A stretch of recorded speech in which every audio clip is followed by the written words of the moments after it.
So we have Senator Cruz questioning FBI Director Wray.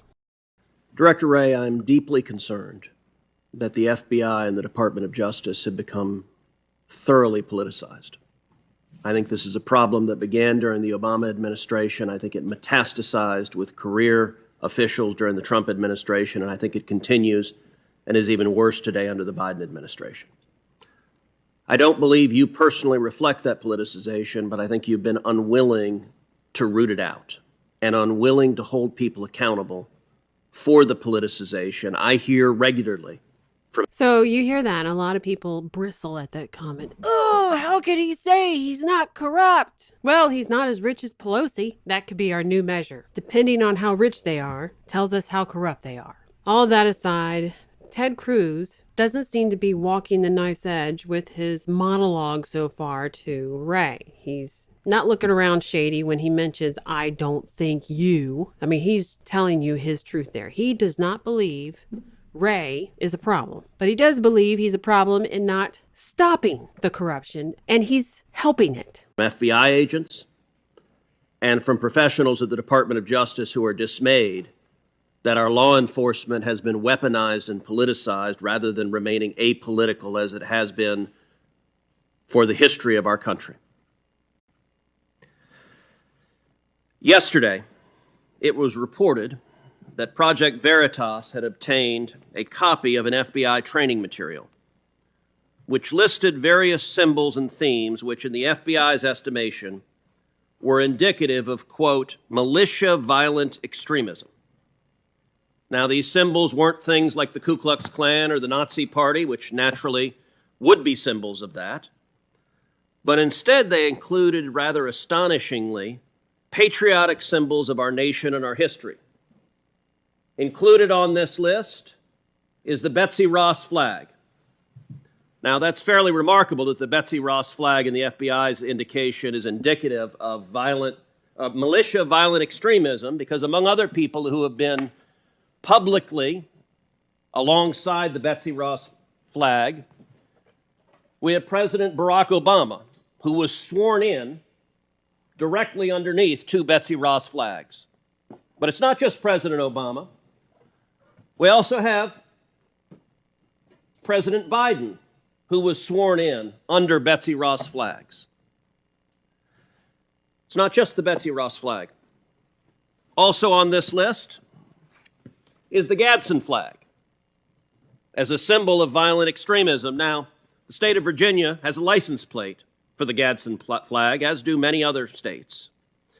I think people would be astonished to find that having that license plate, the FBI indicates that you're a violent extremist. Also included on this is a text that I was particularly struck, is the Gonzales battle flag.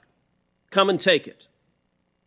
As indicative of being a violent extremist militia. Well, I will self-report right now that every day in the Senate I wear my boots that have the Gonzales battle flag on the back of them. Director Wray, what are y'all doing? This makes no sense.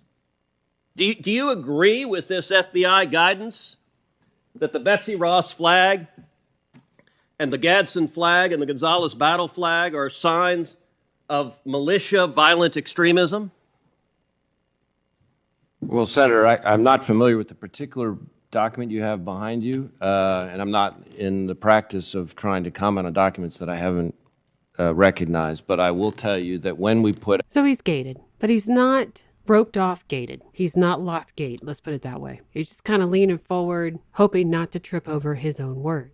He's also being honest. He's unfamiliar with this document, which, goes back into my mind. So he's being honest. He doesn't know about this particular how to spot a terrorist memo, which kind of is weird because you're the director of the FBI, which makes me sit there and think that department heads are actually running the show and you're just a figurehead. Do they even talk to you? Out intelligence products, including ones that reference symbols, which we do across a wide variety of contexts. We usually take great pains to put caveats and warnings in the document that make clear that a symbol alone is not considered evidence of violent extremism, and it's Well, but Director Wray, you Go don't on. include things like Antifa, you don't include things like Black Lives Matter. Instead, you identify patriotic Americans as suspects. And I would note there's a pattern of this.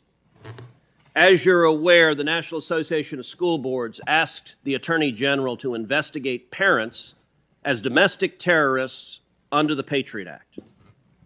Now, it did so because it was upset about moms and dads coming to school boards and disagreeing with the policies of those schools. 5 days after that letter, the Attorney General sent a memo to you directing the FBI to target parents for investigation. Since that time, the National Association of School Boards has apologized for the letter because it was so indefensible, but that hasn't stopped the FBI. In fact, you've created a specific threat tag directed at parents. So let me ask you, how many moms and dads who have spoken up at school boards has the FBI interviewed or investigated since the memo from the Attorney General? Well, first off, I'll say I'm not aware of any. But second, let me address the issue. You're not aware of any? Like Yes, the House of if you'd let me- Representatives has if you- written you and asked you you would about let it. me, If you would let me. So please finish, answer. please. Let me say to you and to this committee the same thing I said to every FBI field office after I read the memo, which was that the FBI is not going to be in the business of investigating speech or policing speech at school board meetings or anywhere else, and that we're not about to start now, that threats of violence, that's a different matter altogether, and there we will work with our state local partners as we always have. So, Now, Director you asked Wray, about- you asked about- Director Wray, our time is. Do you know how many parents you have interviewed or investigated since that memo? I am aware that we have had a small number of assessments, which is less than an investigation, and a few full investigations. Hold on. how many have you Hold on.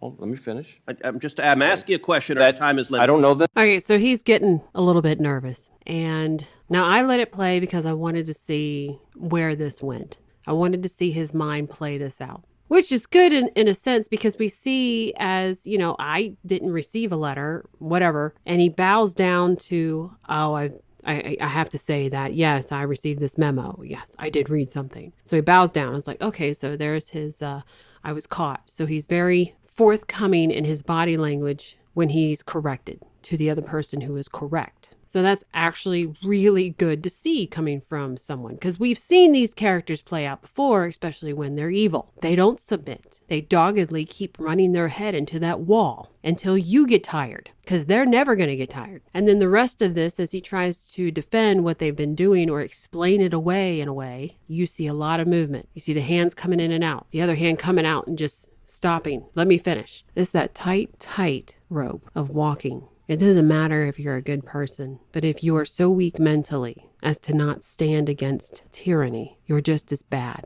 And I believe that is what we're seeing. Ray's probably not a bad guy, but he's obviously not strong enough mentally to fight back. Or, in his mind, not in a position to fight and win. We don't know. But as we continue to watch Ted Cruz's questioning, Number, but that not necessarily, but let me finish, that are not necessarily of parents. We have individuals who have made threats against a variety of people, sometimes school board officials, sometimes other people as well. Director Wray, I will point out the House of Representatives has sent you oversight letters detailing dozens of investigations under a threat tag directed at parents, moms and dads who G-men have come in because they spoke out against mask mandates or vaccine mandates or critical race theory, and suddenly the G-men show up. And this was after the Attorney General claimed it wasn't happening. And so the pattern, sadly, we've seen, you say you don't know how many there are. The follow-up will be I'll send you a letter, and you'll send back a letter that says I refuse to answer it. Let me give another example. Recently, there was the case against individuals charged with kidnapping and murdering Governor Gretchen Whitmer in Michigan. That case ended up an absolute debacle where the 4 people who went to trial, 2 of them were acquitted, 2 received mistrials. None of them were convicted on even a single charge, and the basis of the defense was entrapment, that the FBI, that paid enforcements for the FBI, had suggested and had incited the conduct. Let me ask you, how many FBI agents were disciplined or reprimanded after that disastrous case and the misconduct that led to every defendant being acquitted or having a mistrial on every charge? Senator, I can't comment on a personnel matter. I can tell you that that case, as I understand it, is now pending a retrial, as I understand it. Well, the special agent in charge of that case has now been sent to D.C., to the Washington, D.C. office, and now leads the investigation regarding January 6th. Is that correct? That doesn't sound right to me. That does not sound right. The name of the individual is Steve. Okay, I would really like to see everything. But again, as you've heard from the last videos, they're really getting good at hiding the body language. They understand that words trigger something, and it doesn't necessarily have to be a verbal trigger. It's the body's movement reaction to it. But anyway, so we see Christopher Wray. That doesn't sound right to me. And the mouth movement is almost kind of like it doesn't even taste right to him, and he just wants to spit it out. It's bleh. Doesn't sound right to me. Spit it out. Bleh. Which just goes into my thought process on why I actually like him. I mean, I like his personality, but he's weak. Ben D'Antuono. He was run out of the FBI Detroit field office. And by the way, I will point out that the lead investigator, Special Agent... So we hear him verbally going, okay, he wants to get away from it. Now, we don't know why. We can't see why, what emotion is being elicited there other than extreme stress from previous of the start of this. Track, are you aware that he was apparently fired for allegedly beating his wife after coming home from a swingers party, and he'd made multiple derogatory political posts about President Trump showing political bias? Are you aware of that? I am aware of, I think, the incident you're describing. Now we're petting ourselves. We're holding ourselves very, very close, and now we're petting. This is bad. This is really bad. And why is this really bad from Wray's perspective? Because now it looks to me from this kind of thing that he's directly involved in putting this guy where he is. That however this played out, whatever mechanism put this man in the position he's at, Wray apparently is where the buck stops. And he knows it, which is why you see so much stress. See, a patriot would, in a very calculated and elegant way, would force the ones trying to force you into something that would be corrupt to demote you and put someone else in charge much more amicable to their plans. Wray has not done that. He's just doing and keeps doing what they tell him to do. An action that was taken about it. To clarify on the first part of your question, Mr. D'Antuono was the special agent in charge of the office, the Detroit field office, and is now the assistant director in charge of the Washington field office. I thought you were asking about the agent who was responsible for the... So the guy in charge got promoted and is now in charge of the January 6th investigation. The guy in charge of the whole Detroit field office is now in charge of the whole Washington field office. That is astonishing. So now we see what I've been waiting for is the look down, the look of shame, which tells me he did do it as far as, go do this, promote, blah, blah, blah. And he did it. He did exactly what he was told. Why do we sit there and say it this way? Because we see shame. We see the look down. We see the stress. He doesn't want to stand up to this and be like, yeah, I did that. He's a good guy. That's right. No, there is shame there. He's just a spineless bureaucrat doing what he's told. If you like it, please share and subscribe. Thanks for watching.